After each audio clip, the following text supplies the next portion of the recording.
오늘 첫 절을 보면 그 후에 이렇게 시작합니다.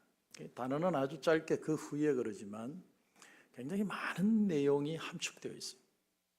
그런 성경은요, 불필요한 얘기를 안 합니다. 딱 필요한 말만 해요.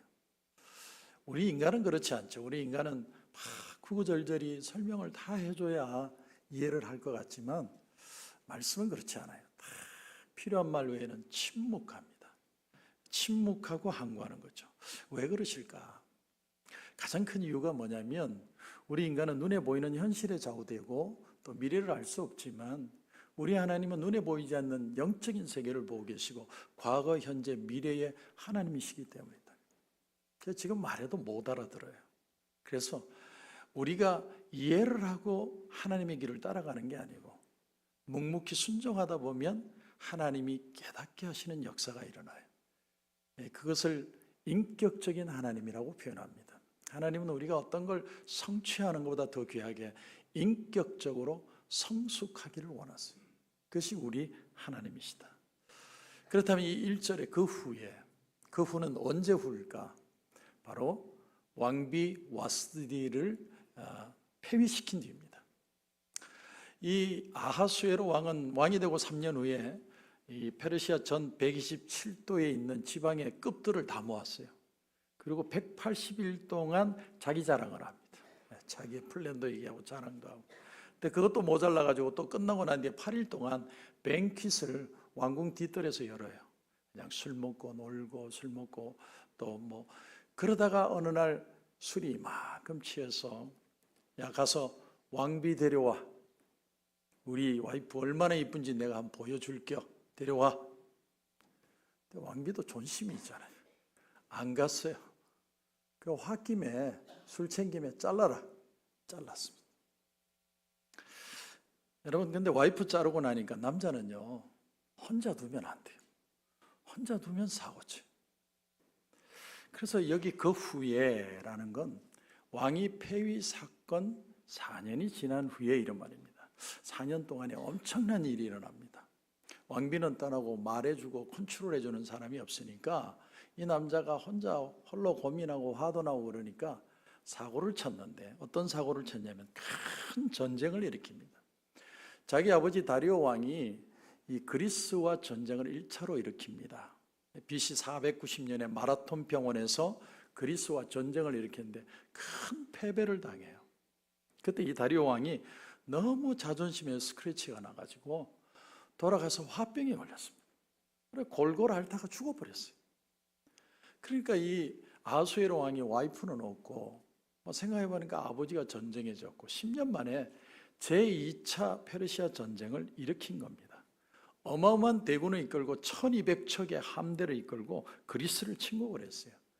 이게 유명한 페르시아 2차 침공인데 워낙 어마어마한 대군이 몰려갔기 때문에 당연히 페르시아가 이길 거라고 생각했는데 대패합니다. 먼저는 고작 300명, 우리가 잘 아는 그 스파르타의 레오니다스 왕과 그의 300명의 군사, 그들이 테르모필레 협곡에서 전쟁을 하죠.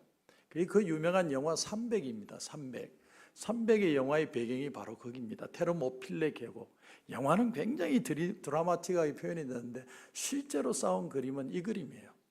골목길 막고 300명이 버티는 거예요. 며칠을 버텼냐면 7일을 버텼어요. 7일 동안 못 들어오도록 저 골짜기에서 그냥 끝까지 죽어가면서 버틴 겁니다. 근데 그 7일의 시간을 벌면서 이 그리스라는 군대가 전열을 재정비하고 그리스 군대는 살라미스 좁은 해협 쪽으로 이 페르시아 해군을 유인을 해가지고 11시간을 싸워요. 마치 이순신 장군이 명랑해전에서 일본군을 박살내는 것처럼 그래서 완전히 박살을 냅니다. 그 유명한 살라미 해전입니다. 그 연이어서 팔라티아 벌판에서 또 전투를 하는데 지상군도 박살이 나요. 객기부리다가 군인이 몇 명이 가냐면 30만이 갔어요. 30만이 갔는데 역사에 보면 겨우 수천 명 도망왔다는 거예요. 겨우 수천 명. 완전히 박살이 났어요. 근데 얼마나 낙심이 돼요. 남자가 혼자 있다가 홧김에 사고 쳤는데 박살이 났습니다. 절망하고 좌절하고 낙심하고 아수에로의 상태가 안 좋은 거예요. 그게 바로 오늘 말씀의 그 후에예요. 그 후에 아수에로 왕의 노가 그침에 이제는 컴다운이 된 거예요. 뭐가 생각나냐면 와스디가, 내가 폐위한 와스디가 갑자기 생각이 난 거예요. 그래서 와스디 생각을 했다라는 겁니다. 여러분, 비록 조그만 일이지만 여기서 우리가 배우는 교훈이 있습니다. 여러분, 사람에게 누구나 다 감정이 있어요. 필링이 있죠. 그런데 감정이 격할 때 중요한 일을 결정하면 자기만 다치는 게 아니고 전부 다 다쳐요. 감정이 복받쳐 오를 때 함부로 내가 결정을 내리면 모든 것이 뒤집어집니다. 그래서 우리는 어떻게 하면 끝까지 감정을 잘 컨트롤해서 지혜롭게 인생을 살 수 있을까? 유명한 역사가 요세푸스에 의하면 이 아수에로가 정말로 후회를 했대요. 자기 와이프를 잘라버린 거예요. 너무 낙심이 됐답니다. 그래서 와스디를 다시 회복하면 안 될까? 자기 궁의 신하들에게 얘기를 했다는 거예요. 여러분, 그 소통가 김창옥 씨의 말을 보면 그분이 이런 말을 해요. 남자의 속에 오래 기억되는 거는요, 여자의 외모가 아니고 나 능력 없을 때 나 믿어주는 거랍니다. 남자 여자가 다 그렇지만 남자가 뭐 열심히 일을 해서 출세도 하고 돈도 벌고 잘 나가고 있으면요, 당신 잘할 수 있어, 당신은 더 잘할 거야, 그 말 아무 소용없어요. 남자들 그런 거 별로 신경 안 쓴답니다. 그런데 나도 나를 못 믿을 때가 있어요. 내가 잘 될지 안 될지 그냥 안절부절해요. 근데 그때 내 옆에서 믿어주는 사람, 정말 현재의 모습을 보는 게 아니라 그 사람의 여백을 보는 힘이 있는 사람, 그 사람은 오랫동안 기억에 남는데요. 사람이나 물건은 시간이 지나면 다 잊어버리는데 이상하게도 자기를 믿어준 사람은 더 새록새록 생각이 난다는 겁니다. 지금 아수르 왕에게는 그런 사람이 없습니다. 아무리 신하가 많아도 내 마음을 몰라요. 그 와스디를 좀 부르면 안 될까? 그런데 와스디를 회복시키면 그 밑에 가난했던 신하들은 어떻게 돼요? 신하들 다 잘리고 뭐 참수양 나고 난리가 나잖아요. 그러니까 왕에게 다시 호소하는 겁니다. 왕이시여, 이 페르시아 땅에 얼마나 이쁘고 똑똑한 여자들이 많은데 뭐 와스디 수준이 아닙니다. 더 뛰어나고 이쁜 여자들 많습니다. 처녀들 다시 고르시죠. 오늘 4절에 보니까 그 말을 좋게 여겨 그대로 행하니라. 참, 이 남자가요, 귀가 얇은 남자입니다. 죄송합니다. 성격은 지랄 같고 귀는 얇고 이쁜 여자만 보면 다 좋고, 그 남자가 아하수에로예요.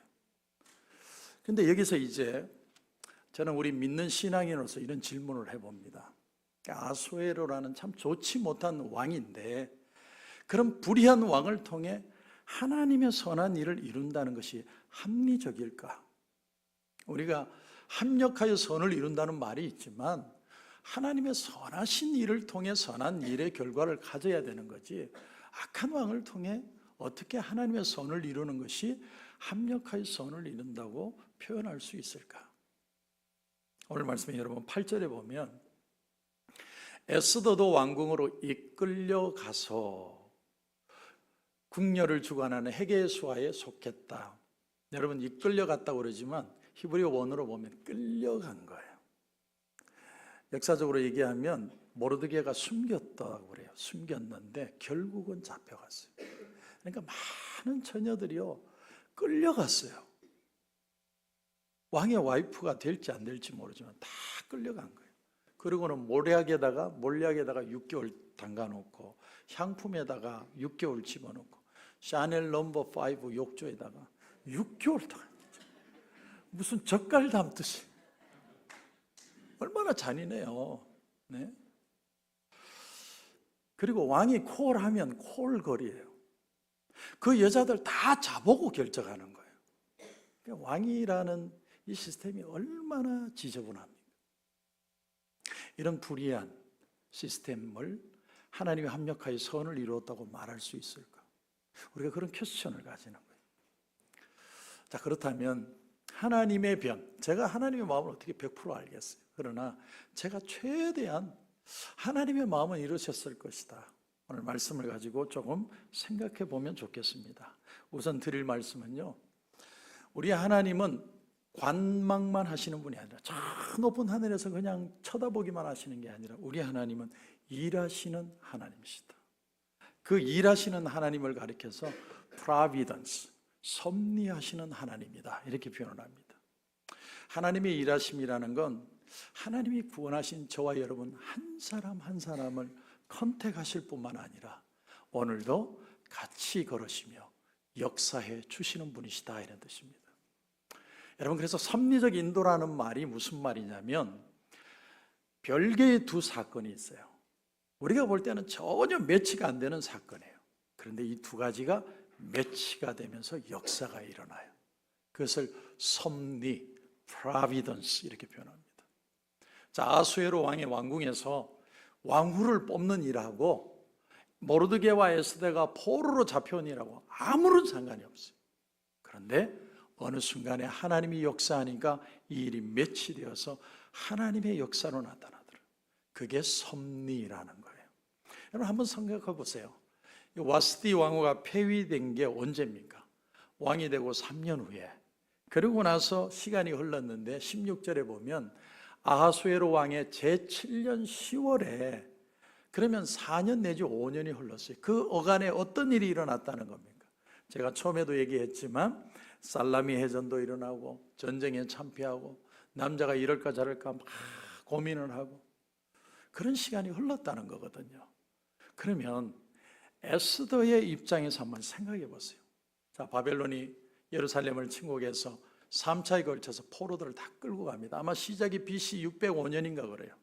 그때부터 포로를 끌고 가는데 오늘 본문 6절에 보면 전에 바벨론 왕 느부갓네살이 예루살렘에서 유다 왕 여고냐와 백성을 사로잡아 갈 때 모르드게도 함께 사로잡혀 갔더라.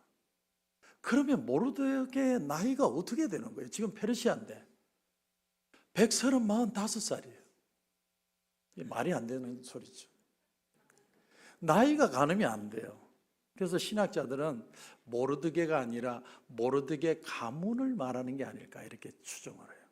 어쨌든 모르드게는 나이가 많아요.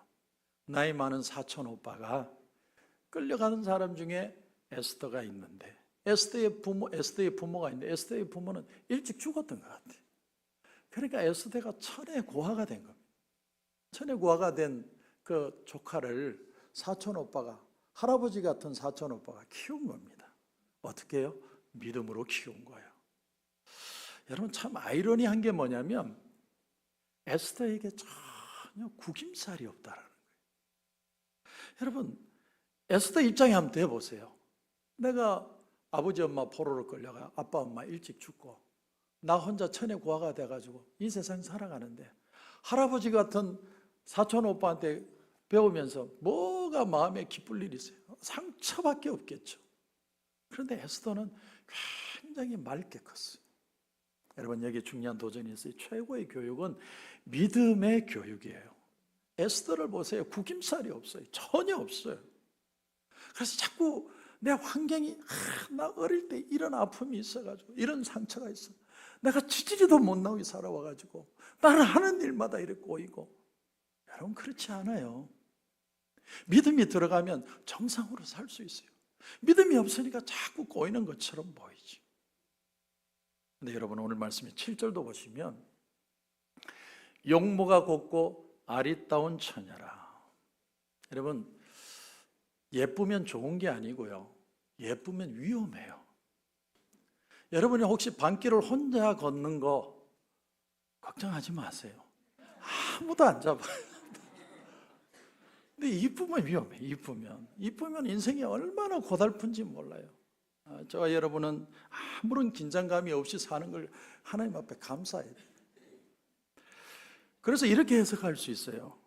하나님이 일하셨다. 하나님이 에스더를 왕으로 만들려고 제2차 페르시아 전쟁 일으키고, 왜 살라미 해전이 일어나고 아수에로가 이렇게 몇 년 동안 정신 못 차리고 이런 시간이 지났느냐?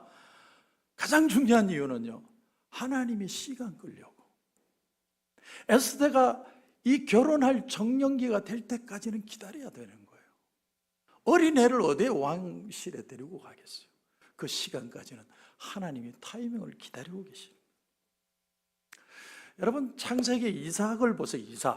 이삭이 몇 살에 결혼을 합니까? 40. 근데 40까지 들에서 묵상하고 그런 거 보면 큐티도 하고 기도도 하고 굉장히 신앙이 좋은 그런 청년인데 결혼을 못해요.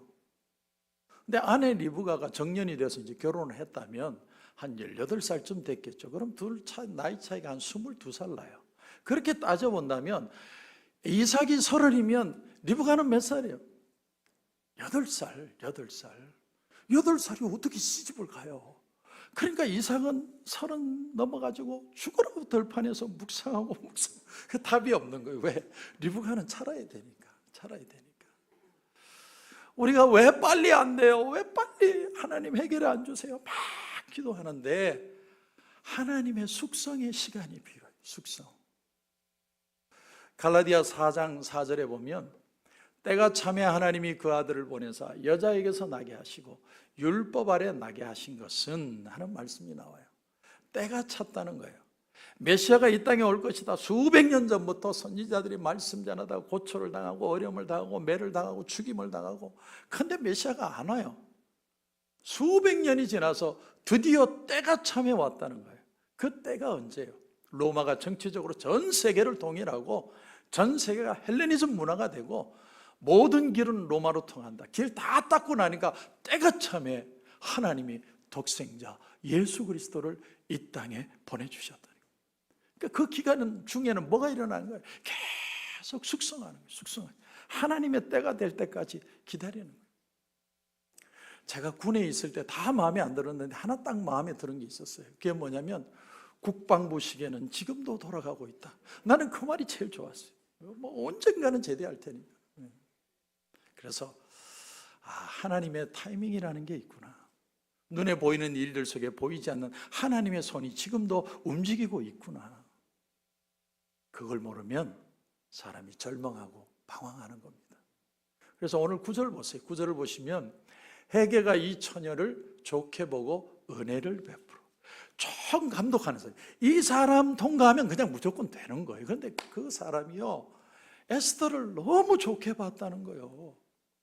이유가 어디 있어요? 하나님이 일하신 거예요. 하나님이. 왕이 뭘 좋아하고 취향이 어떻고 성격이 어떻고 다 누가 잘 알아요? 헤게가 잘 알아요. 자기 딸들 끌려간 명문 집안 규수 아버지들은 뇌물 바쳐가면서 우리의 왕이 뭘 좋아하냐고, 무슨 음식 좋아하고 성격이 어떠냐고 다 물어보는데 에스더는 가만히 있어도 알아서 헤게가 챙겨주는 거예요. 그래서 여러분 10절도 보시면 에스더가 자기 민족과 종족을 말하지 아니하니 이는 모르드게가 명령하여 말하지 말라 하였습니다. 모르드게가 에스더에게 무슨 얘기를 하냐면 묻지 않으면 대답하지 마, 이렇게 얘기했어요. 여러분, 묻지 않는 거 대답 안 하는 건 거짓말 아니에요, 그렇죠? 자, 우리 성도들이 마음에 부담 가지는 것 중에 하나가 뭐냐면 내가 직장 생활을 하고 비즈니스를 하다가 내가 예수 믿는다는 거 내가 오픈해야 되는 거 아닌가? 내가 전도도 해야 되는 거 아닌가? 그런 부담을 가지고 사는 성도들이 참 많아요. 그런데 오늘 말씀을 보세요. 묻지 않으면 대답하지 않았다. 여기에 비밀이 있어요. 하나님이 대답할 기회를 주시지 않을 때, 내가 크리스찬이라는 사실을 드러내지 않고도 있을 때 하나님은 나를 숙성시켜 가신다는 거예요. 여러분, 일은 똑바로 안 하고 시간도 안 지키고 게으른 사람이 나 크리스찬이야, 교회 가시자고, 그러면 얼마나 꼴불견. 여러분의 하시는 일은 인정받으세요. 정말 성실해야 돼요. 때가 되면 하나님이 드러나게 하세요. 이게 페르시아 왕후를 이제 뽑는데 만약에 명문과 규수를 뽑는다면 고아라는 거, 유대인 출신이라는 거 바로 잘리는 거예요. 근데 안 물어요. 아무도 묻지를 않아요. 그 친구라는 영화 여러분 보시죠. 친구라는 영화. 그게 뭐라고 물어요? 너희 아버지 뭐 하시노? 너희 아버지 뭐 하시노? 집에서 노는데요. 뭐라고? 그럼 누가 먹이 살리노? 엄마가 나가서 일하시는데요. 뭐라고? 부럽다. 근데 그거 안 묻는 거예요. 아무도 안 묻는 거예요. 하나님이 작업하신 거예요. 왜 그러냐? 여러분 자 보세요. 왕후 와스디가 왜 잘렸을까요? 외측 세력이 강하기 때문에. 그래서 배경 물어봐야 배경 좋으면 사고 친다는 거예요. 아예 배경 묻지 않아요. 그냥 이쁘면 돼. 이쁘고 똑똑하면 돼. 하나님이 그렇게 몰고 가신 거예요. 근데 나중에 알고 나서 깜짝 놀라잖아요. 고아라는 것도 알고 유대인이라는 것도 다 알게 됐어요. 안 묻게 되는 것도 은혜라는 거예요. 또 거기다가 오늘 말씀에 여러분 15절 보십시오. 15절 보면 모든 보는 자에게 사랑을 받더라. 거기 많은 사람들이 있는데 에스더를 다 사랑하는 거예요. 예수님이 키가 자라고 지혜가 자라고 주변 사람들 모든 사람들에게 사랑스러워 가시더라고요. 하나님의 은혜가 있으면 사랑하는 눈으로 바라본다는 거예요. 에스더가 딱 마음에 드는 거예요. 성격 뭐 같은 왕도 보니까 딱 마음에 드는 거예요. 왜 그렇게 하세요? 하나님의 역사하시기 위해서, 유대인들을 구원하기 위해서 에스더가 꼭 필요한 거예요. 그러니까 우리 눈에 보기에는 눈에 보이는 은혜가 있고 눈에 보이지 않는 섭리가 있는 거예요. 여러분 이 두 가지가 같이 가는 거예요. 같이. 근데 맨날 우리 눈에 보이는 거 보고 후회하고 절망하고 좌절하고 초조해하고 어쩔 줄 몰라고, 하나님 어떻게 나를 이렇게 할 수 있습니까? 내가 저 인간을 안 만났어야 되는데 괜히 만나가지고 내 인생이 이렇게 스텝이 꼬여가지고. 여러분 어느 목사님의 설교를 듣다가 참 은혜를 받았는데요. 그 목사님이 미국 땅에 아주 유명한 목사님을 알고 계신답니다.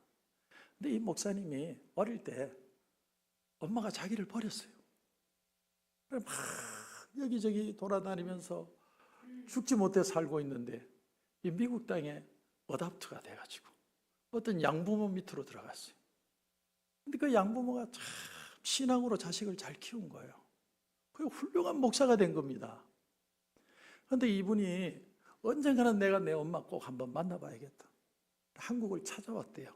찾아가지고 자기 엄마를 수소문에 찾아보니까 그 다른 형제들이 전부 알코올 중독자의 중범죄자가 되어 있더랍니다. 그때 이 목사님이 깨달은 거예요. 하나님 앞에 드디어 그때 감사했대요. 내가 만약 우리 친부모 밑에 자랐으면 나도 저렇게 알코올 중독자 아니면 중범죄자가 됐을 텐데, 내가 양부모 밑에 들어가서 하나님의 은혜를 알고 예수 전하는 목사를 만들어 주셔서 하나님 감사합니다. 처음으로 감사했대요. 그러니까 누구 손에서 양육되는가가 너무 중요한 겁니다. 여러분 믿음으로 양육하는 게 이렇게 중요한 거예요. 여러분의 자녀들을 교회에 맡겨놓으면 다 교육자들이 알아서 하겠지, 물론 열심히 하겠지만 나도 내 집안에서 내 자식을 믿음으로 키워야 되는 거예요. 에스더가 이역만리 타국에 와서 부모 잃고 고아가 됐는데 얼마나 기가 막혀요. 하늘 아래 아무도 아는 사람도 없고 천의 고아가 돼가지고 살아가는데 얼마나 불행해요. 근데 하나님께서 훌륭한 모르드게라는 멘토를 붙여주신 거예요. 여러분 어릴 때 젊은 날에 여러분에게 정말 예기치 않은 어떤 불행이 닥쳤다, 절망하지 마세요.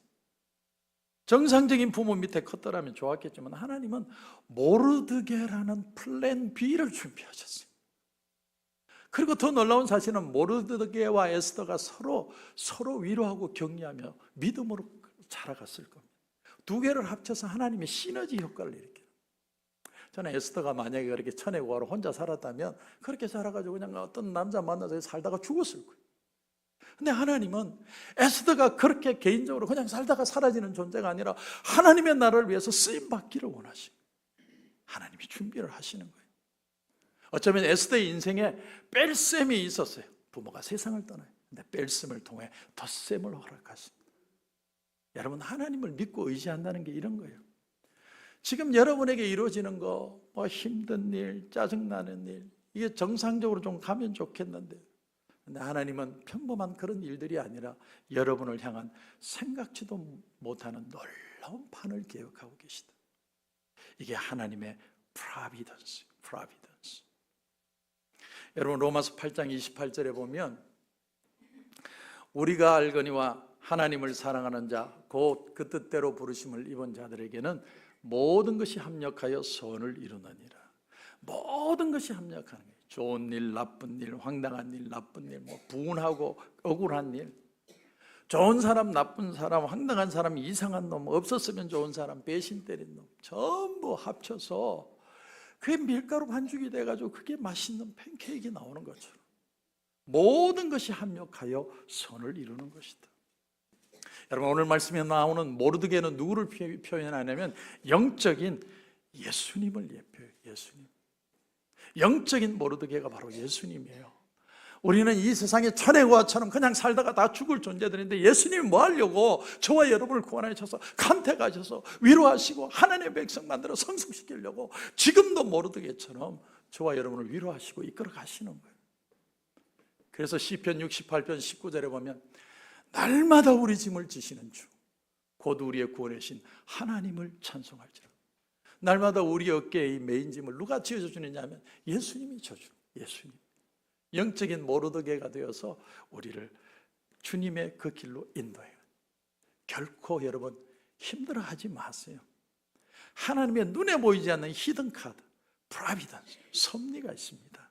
이 은혜로 다시 한번 일어서시는 저와 여러분이 되시길 주님의 이름으로 축원합니다.